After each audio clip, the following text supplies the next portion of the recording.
நான் நிதியமைச்சர் கணவருக்கு என்னென்ன வேலை, அவருக்கு பர்கலா பிரபாகர் அவருக்கு இதான் வேலை. இன்றைக்கி அவங்க ஏதோ ஜீரோ பிஜேபின்னு ஒரு அணியை ஃபார்ம் பண்ணி உட்காந்துருக்குறாங்க. இவங்கெல்லாம் யாருன்னு அடிப்படையில் இவங்கெல்லாம் யார்? சொந்த கட்சியினராலே ஒதுக்கப்பட்டு ஓரங்கட்டப்பட்டு எங்கோ ஒரு மூலையில் பிரச்சாரம் செய்து கொண்டிருக்கின்ற அண்ணாமலை இன்றைக்கு பொருளாதார நிபுணர் பர்கலா பிரபாகர் அவர்கள் குறித்தும் ஓய்வு பெற்ற நீதியரசர் ஹரிபரந்தாமன் குறித்தும் மிக ஒரு மோசமான ஒரு நாவடக்கம் இல்லாத ஒரு பேச்சை அவர் பேசியிருக்கிறார். அது மிகவும் கடுமையான கண்டனத்துக்குரியது. அண்ணாமலையினுடைய வாய் துடுக்கு வரும் காலங்களில் அடக்கப்படும்.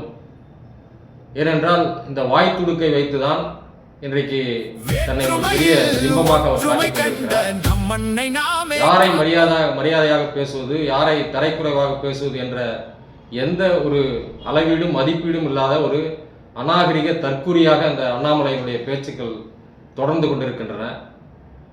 எங்களுடைய தமிழ் தேச மக்கள் முன்னணி உள்ளிட்ட பல்வேறு வெகுமக்கள் இயக்கங்கள் இது போன்ற சக்திகளை தொடர்ந்து கண்டனம் செய்து மக்கள் மத்தியிலே அவர்களை குறித்து அம்பலப்படுத்தி கொண்டிருக்கிறோம்.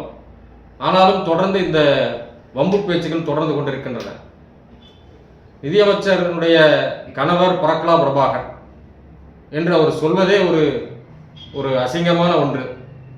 அவர் தொடர்ந்து இந்த நாட்டினுடைய ஜனநாயகத்திற்காக, இந்த மோடி அரசினுடைய பொருளாதார சீர்குலைவுக்கு எதிராக, இந்த டிமானிட்டேஷன் உள்ளிட்டு இன்றைக்கு கொரோனா காலத்தில் பெரும் மக்கள் ஒரு இடம்பெயர்ந்து சென்ற ஒரு மோசமான சூழல் உள்ள பல்வேறு காலகட்டங்களில் மக்களுக்காக அவர் குரல் கொடுத்தவர்.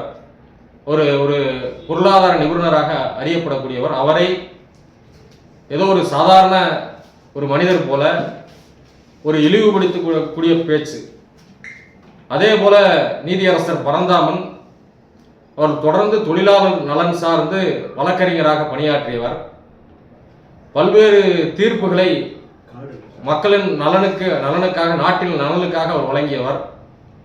இது பற்றியெல்லாம் எதுவும் அறியாமல் ஒரு தற்குறி அண்ணாமலை, வாய் துடுக்கு அண்ணாமலை, ஒரு கருப்பு ஆடு அமாவாசை படத்தில் வருவது போல எதெல்லாம் வாய்ப்பு வருகிறதோ அதை போல பேசிவிட்டு பதவி சுகத்தை, பதவி அதிகாரத்திற்காக ஒரு போராடி கொண்டிருக்கின்ற ஒரு நபர்.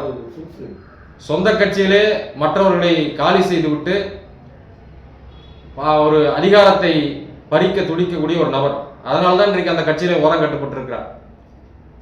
அவர் இந்த வாய் துடுக்கோடு மக்கள் நலனுக்காக செயல்படக்கூடியவர்களை இப்படி பேசுவது மிகவும் கடுமையான கண்டனத்துக்குரியது. இதை இனியும் நாம் வேடிக்கை பார்த்து கொண்டிருக்க முடியாது. அண்ணாமலை வாய் துடுக்கு அடக்கப்படும் என்பதை தமிழ் தேச மக்கள் முன்னணியின் சார்பாகவும், ஜீரோ பிஜேபி என்ற இயக்கத்தை முன்னெடுத்திருக்கிற வெகுமக்கள் இயக்கங்கள் சார்பாகவும் என்னுடைய கருத்தை நான் தெரிவித்துக் கொள்கின்றேன். தமிழ்நாட்டு அரசியலில் பங்கேற்கின்ற நபர்கள் தமிழ்நாட்டுடைய மரபுக்கு உட்பட்ட வகையில் தங்களுடைய தேர்தல் பிரச்சாரங்களை கண்ணியமாக நடத்த வேண்டும். நாம் இந்த தேர்தல் பிரச்சாரத்தில் ஒரு கருத்தாக எதிர்கொள்ள வேண்டும். மாறாக ஒரு அராஜகமாக எதிர்கொள்ளும் போது அவர்களுக்கு பதிலடி கொடுக்கப்படும் என்பதையும் நான் இந்த நேரத்தில் நான் தெரிவித்துக் கொள்கிறேன். வேற்றுமையில் ஒற்றுமை கண்ட நம்மண்ணை நாமே